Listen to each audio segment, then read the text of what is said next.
What's up, everybody? Mike Moreno here from the Actor CEO podcast. Thank you so much for checking out this clip with Matthew Del Negro from the 10,000 No's podcast. I interviewed him in episode 135.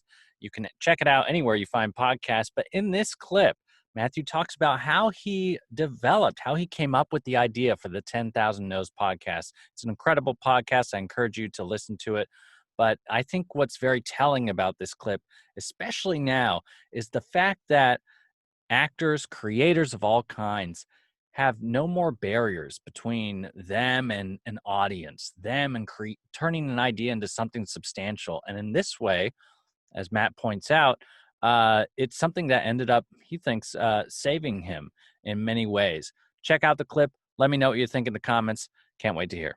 I was working on Scandal. I had come off a really nice run of a bunch of different shows, the film Wind River, and I was going into another season of Scandal, but I wasn't a regular, so I didn't have a contract. I was recurring, but they just happened to keep bringing me back.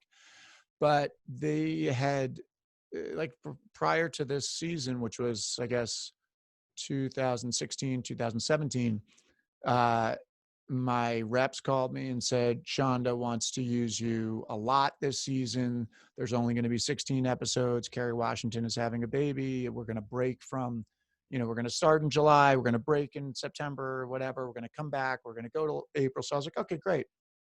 We had moved. My monthly expenses went up. I was like, all right, well, I got the show, whatever. I don't know what happened.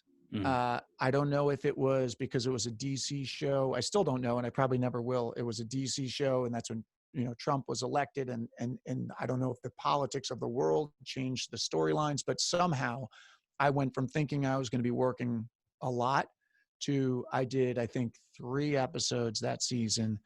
Pilot season, that was 2017. That was the hashtag Oscars So White, which I thought was good for the world, was not so great for me personally. My pilot season was like, I couldn't get arrested, and I felt good in the rooms. I wasn't working. I really was at a standstill after coming off of a nice run.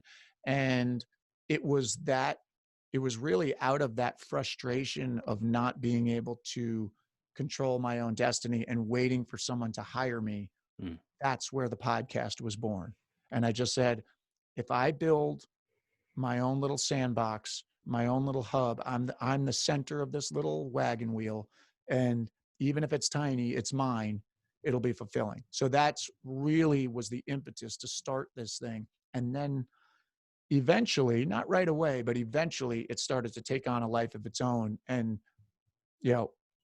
led to a book deal, led to a bunch of different things happening that was like directly from the podcast. But there are other things that were tangential as an actor that I think I can't necessarily connect the dots, but I think that the podcast helped my career, even if only that my soul was being fed by something outside of this external validation of being hired. And so I felt, regardless of what anybody was telling me I could work or couldn't work, I was fulfilling myself by having these conversations with these people that completely inspired me. And so my well was filled up. So when I did go to work or I did go to audition, I had something going on. I wasn't so worried about, I was worried. I wanted the job. I have a wife and kids. I've got to put food on the table, but I wasn't as, there was just something else happening with me that I was bringing more to the table. So I really credit this podcast for really kind of saving me in a lot of ways. Thank you so much for checking out this clip from my interview with Matthew Del Negro on the Actor CEO podcast. You can find this full podcast anywhere you find podcasts, of course, and of course you can subscribe so you never miss the next podcast. And I encourage you to subscribe to this YouTube channel. That way you can check out more great interviews like this, more great clips, and a ton of great content. I'll see you in the next one.